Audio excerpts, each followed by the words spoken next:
All right, everyone, welcome back to another episode of the TO Show. I'm your host, TO.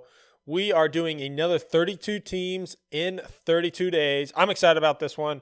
I know we're talking about the Brownies. It's not everyone's favorite, but I'm kind of excited to talk about a lot of different controversy and a lot of different opinions on this team. But before we dive in, feel free to hit that like and subscribe button if you are enjoying this content along the way. Man, I've been having a blast making these videos. I hope you guys can see it through the camera. So if you like what you're listening to, like what you're seeing, let me know down in the comments. How am I doing? Of course, we're not going to know until the end of the season whether my predictions suck or maybe some of them have been spot on. So let's dive into things. As you know, if you've been following along with the 32 teams in 32 days, we're going to kind of go over the offseason notes. What are some glaring things that we saw in the offseason? Are there any coaching changes? Are there any free agent acquisitions, trades, whatever the case? Then we're going to kind of dive into 2025.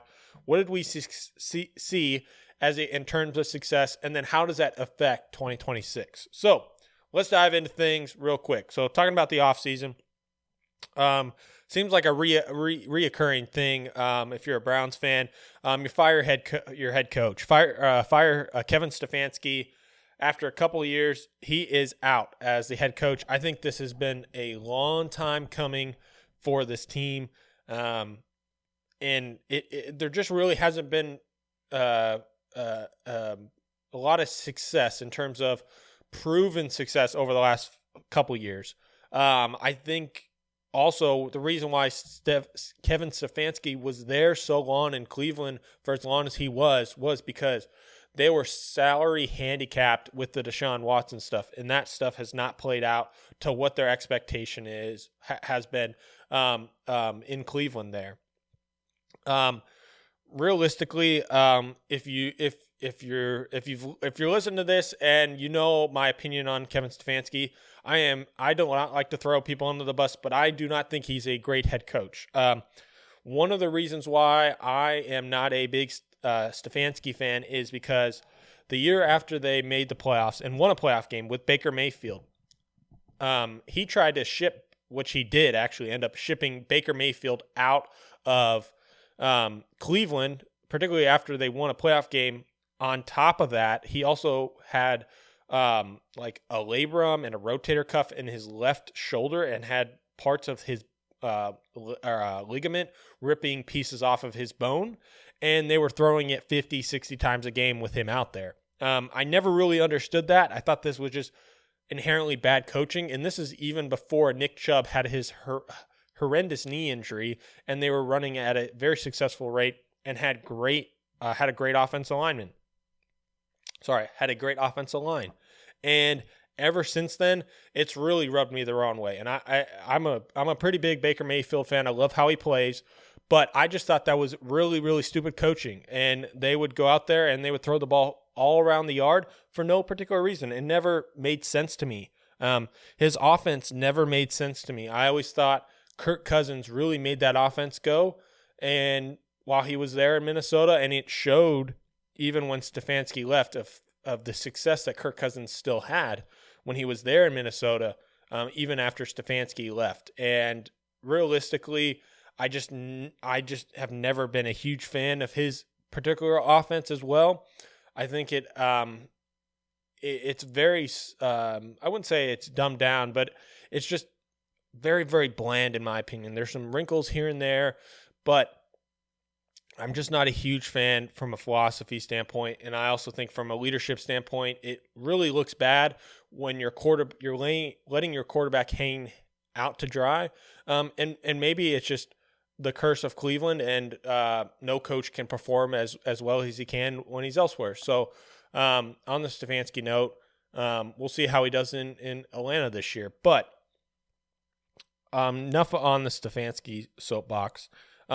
They bring in Todd Monken as the head coach, who was last year the offensive coordinator for the Baltimore Ravens.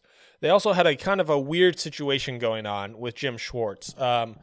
Essentially, what happened is they end up hiring Todd Monken, and it really and they were also interviewing Jim Schwartz for the job, and I think he's done a really good job with that defense over the last couple years. And essentially they said, we want to hire Monken, but keep Jim Schwartz as the defense coordinator. And I think Jim Schwartz had every right to be pissed off. And essentially he was pissed off and he ended up leaving the building and not coming back. And I really think that's was probably end up being the right thing to do. Specifically a guy who's been an NFL head coach. I don't think money's really an issue for him.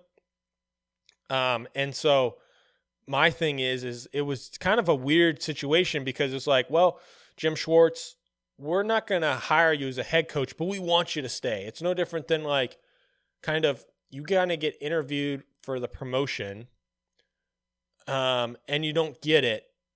And then they kind of like want you to stay and still work for the guy that they hired instead of you when you're just as qualified for the job. For high performers and high achievers, that doesn't necessarily rub them, I think, always the in the best way. And I just don't think in this situation was really the best approach that I thought management took for keeping Jim Schwartz. Don't get me wrong, it's a great coordinator, but I just think you kind of just need to, at that point, I think, let him go and release him of his contract, which they did not do. And I just think it really rubbed me the wrong way with how they handled that situation. And if I was a coach there, I don't think that would rub me in the best way. But here we are. Todd Monken's the head coach for the Browns after being the offense coordinator for the Baltimore Ravens the last, I believe, 2 years, maybe 3. Excuse me. Let's talk a little bit about some of the draft picks. I think that's one of the bigger pieces in their offense. Let me just pull up my notes here. Sorry. So I think with their first pick, everyone is very, very excited about their first round pick and Spencer Fanu was a stud out of Utah. I thought he dropped to them, and it ended up being a really good pick, I think, and I think he's going to end up being a really good left tackle for them. They also pick up Concepcion at the end of the first round. As we saw as time of this recording, the first preseason game has already been played, and Casey Concepcion was all over the field, catching balls, making explosive plays, running jet sweeps. They used him in a bunch of different ways, and his speed is very apparent. Also in the second round, they also picked up Denzel Boston, who was in some places had a first round grade potentially there.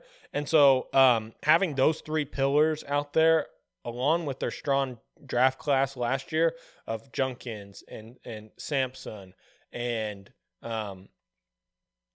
Carson Swettinger and to go along with some of their key pieces. And so I think this has one of the very, very good, strong nucleus, one of the best, if not the best, strong young nucleus in the NFL in terms of just young players that are on their rookie contract that have a chance to really honestly have success in the NFL and have a lot of production. The other thing, talking about the offseason, the big blockbuster trading Myles Garrett to the Rams, end up getting Jared Verse and some picks in return. This was a very big blockbuster trade. I think the writing was on the wall for Myles Garrett. I think he was tired of not winning and not having the same success as some of his peers. And that makes 100% sense.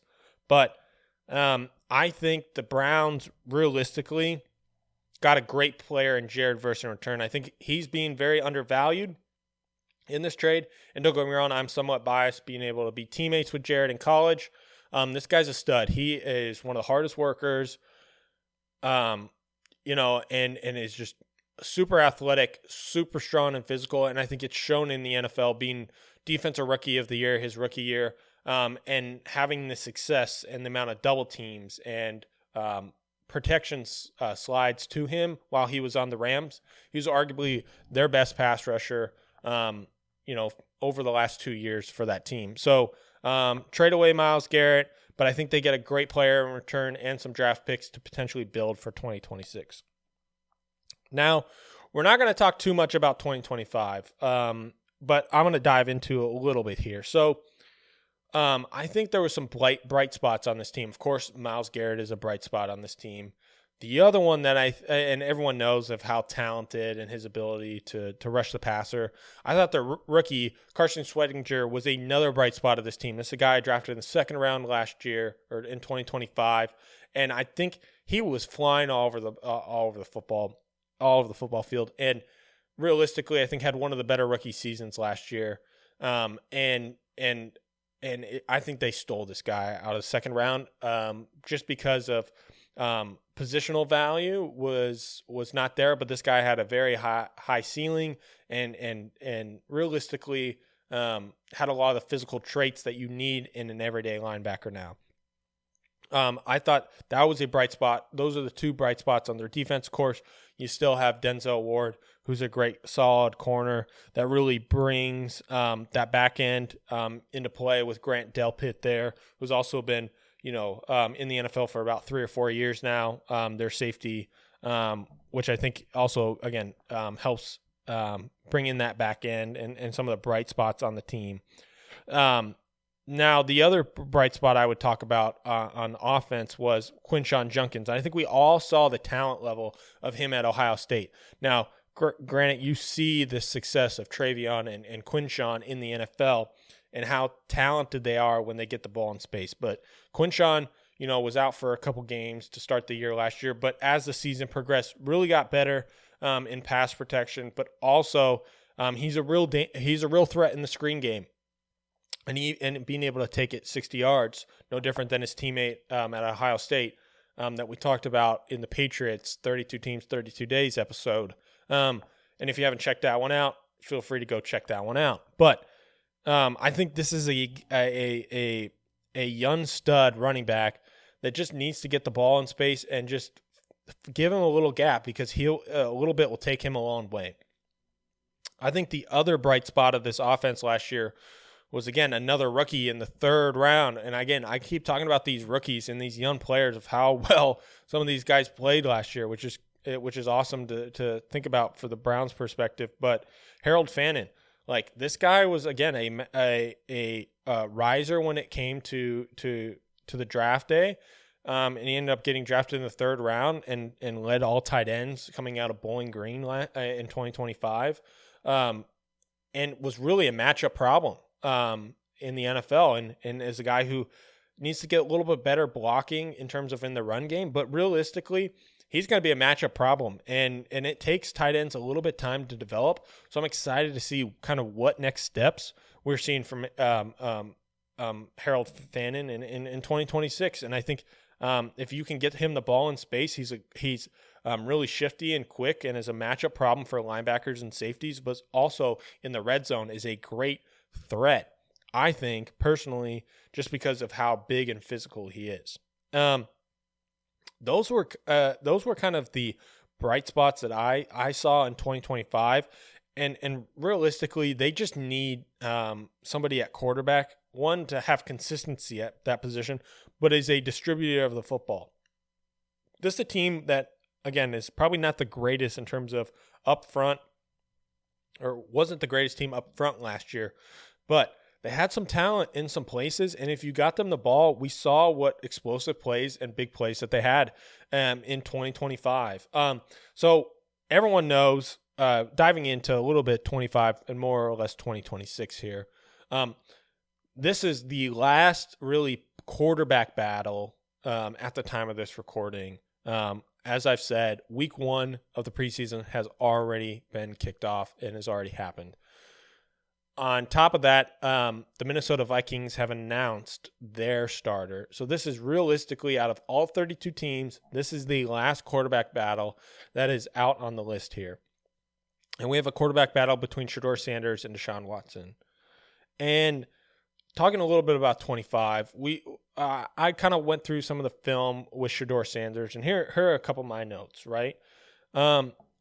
He was one of the longest, if not the longest, quarterback in the NFL last year in time to throw. And that can be a good thing. It can be a bad thing, but I think it's more or less of a bad thing. And again, as a rookie, you're going to hold on to the ball a little bit more. Defense are a little bit more complex. You're going to see a little bit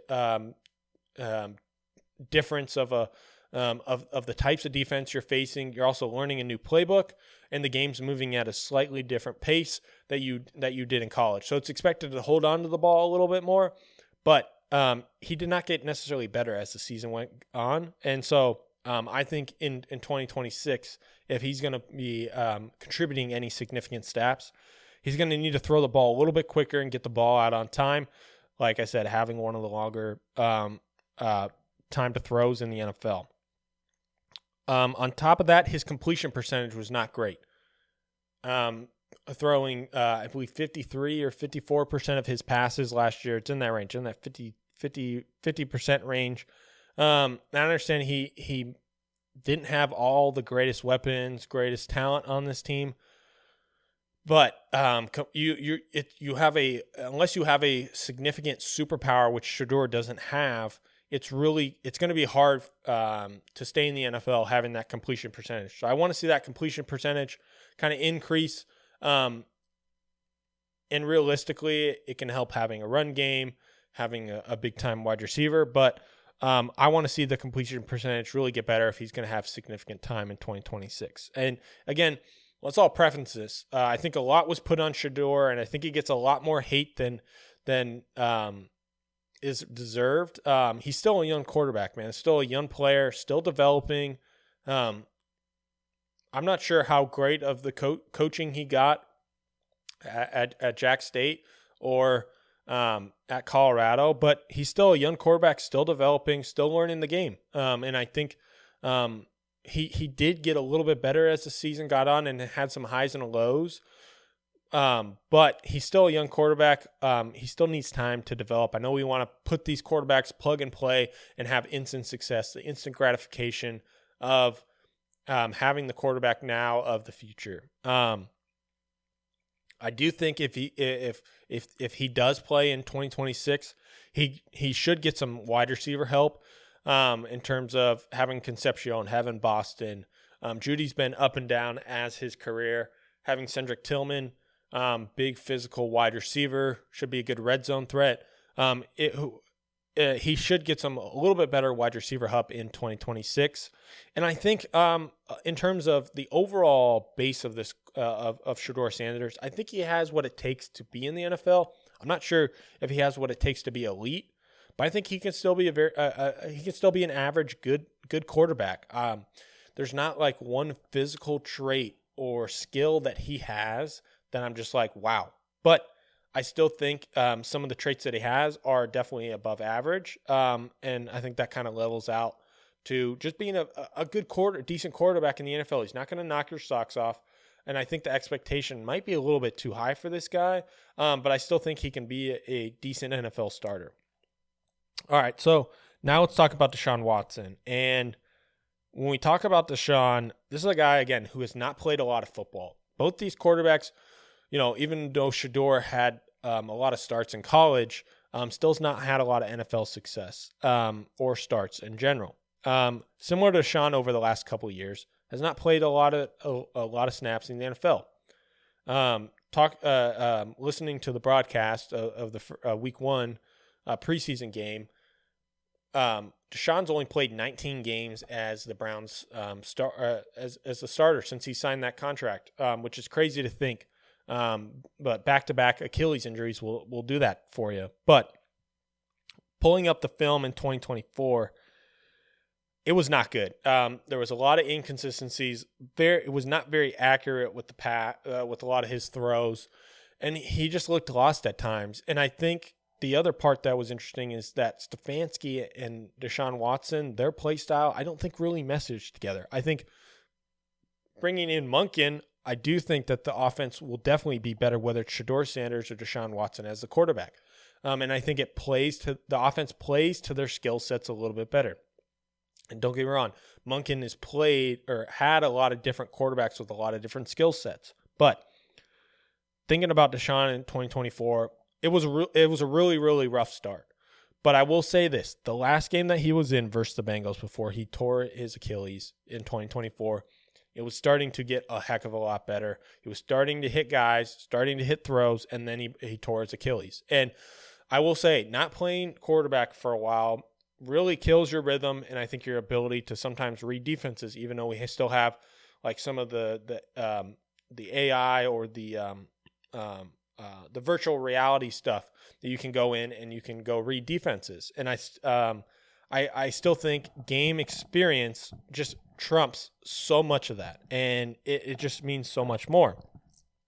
And Deshaun has all the physical tool traits from a athletic and an arm talent standpoint. The question is, can he put it all together, specifically coming off the injury? So taking another step further, Deshaun Watson ended up starting the first half of the Browns and Bears game, and Shedeur started the second half. So I'm going to kind of give my thoughts on what I saw from them two as they started their respective halves. And I thought Deshaun at times really looked like he was impatient to throw, or not impatient. He was waiting for guys to get open a little bit too much, and holding on the football a little bit too long. But when it was man-to-man and the play was made to be had, he usually made the play. And I think he had a little bit of success in terms of operating the offense, getting in and out of the huddle. They had one delay game, which I think I knocked him a little bit on that one. But for the most part, in terms of motions, getting to the line of scrimmage, and getting them in the right plays, or just the operation of the offense, it looked very, very clean as a savvy NFL vet that Deshaun Watson is. And the only other knock I had on him was, again, and I don't know if it's just confidence or what it is, but he did have a fumble, and I don't think it was fully on him, but I would still like him to see him progress and move within the pocket. But again, this is the first live bullets that he is getting to see in now almost 2 years since then. So there's a little bit grace on that front.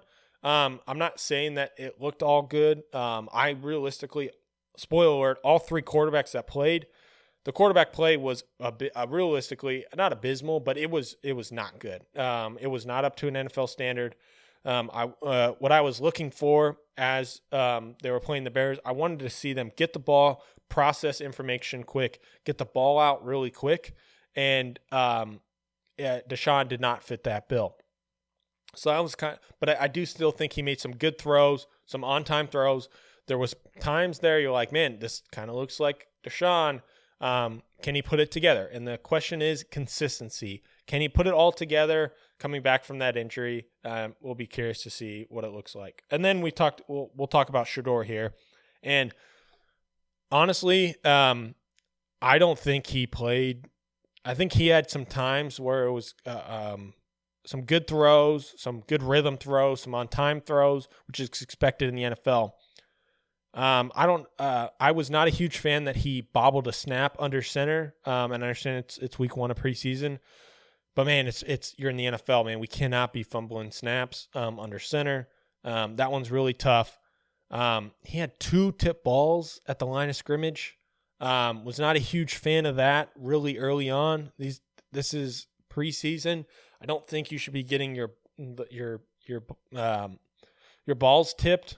Pause on that one. Jeez. I don't think you should get your throws tipped when it comes to preseason games. I don't think that should be a problem, but he had 2 tip throws, and he had one, I would argue, egregious overthrow on it was really bad. Was not really even close to the mark on an interception. And so the operation didn't quite look as clean. I understand he was playing with 2s and 3s in his position. Deshaun was playing with 1s, but I don't think either of them really watching them both in every play. It's not like one really stuck out. And I think at this point, if you're Todd Monken, you just want one of these players to just take the job at this point, right? Instead of you having to make a decision, right? I think that's how most of these go. Coaches don't want to have to make the decision. They want the players to make the decisions for themselves. And then I was hoping a little bit Dillon Gabriel would have played. I know he's not in the competition, but just talking a little bit about the quarterbacks, right? I thought I was hoping that he was going to light it up, get the ball out on time, get the ball quick. And I don't know if it's a confidence thing for Dillon, but he didn't look like anything like himself realistically, which was unfortunate because I was really pulling for Dillon because I think he's got the short end of the stick when it comes to his time in Cleveland. But let's talk about, like, what does this offense realistically need, and what are my thoughts on if I had to make a prediction now. If we think about what this offense needs, this offense realistically needs a distributor. And that's why I think Dillon Gabriel, realistically, his skill set fits the best with this offense. Dillon Gabriel is a distributor of the football. He was the same way when he was at Oregon. Get the ball out quick. Let my playmakers make the plays. If I need to extend plays at times, I'm gonna do that. But I need to get the ball out. I'm gonna get the ball out quick, and I'm gonna let my playmakers make plays because they have playmakers all around this team. And Deshaun Watson, don't get me wrong, he's a talented player, but he's not a distributor. He's a playmaker. Similar to with Shedeur. I think Shedeur, the reason why he holds onto the ball because he wants to extend plays, make plays, throw the ball down the field. And so realistically, I think Dillon Gabriel is the best fit for this offense because of how much talent they have out there, and they don't need a playmaker. But if I had to pick one right now who's starting week one, I think Deshaun Watson's going to start week one. Now, I am not 100% sure how long his leash is. If he starts to play bad, I think he's going to have a short leash, and I think they're going to see what they have in Shedeur and give him more time and see what the future potentially looks like. But week one was not convincing from any of the quarterbacks, man. It made me go back and go through my notes, and, man, I had to change their season outlook because, man, I thought that this team has, with all the pieces that they have there, they really just need some average level of quarterback play, and I think this team can potentially be good. So let's dive into their schedule. I know we've talked a little bit about quarterback play. I think Deshaun Watson's going to start week one. I still think he's got tread on the tires left. I don't know how much. And unfortunately, whoever gets a start, I think, is going to need time to play and develop and feel it out. And I'm not sure if they're going to have that same time that they need to develop. And we'll see how the season goes. But, all right, so if you're new here, the way we kind of break it out, we have 5 different categories across the board, right? We have a win, which essentially means, hey, we think that the Browns versus X team 100% going to win, right?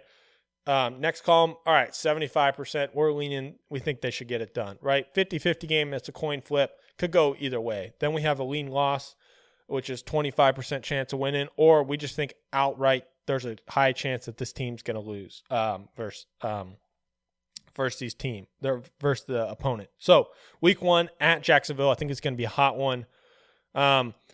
Specifically, the later this quarterback controversy goes into the season, I think the less reps that they're getting, which is honestly going to hurt them. And so early on, I have the first Jacksonville week one at Jacksonville, going to be a hot one. I have this as a loss. Then they go to the other Florida team, go to one side of Florida in Jacksonville, to the other side of Florida in Tampa Bay.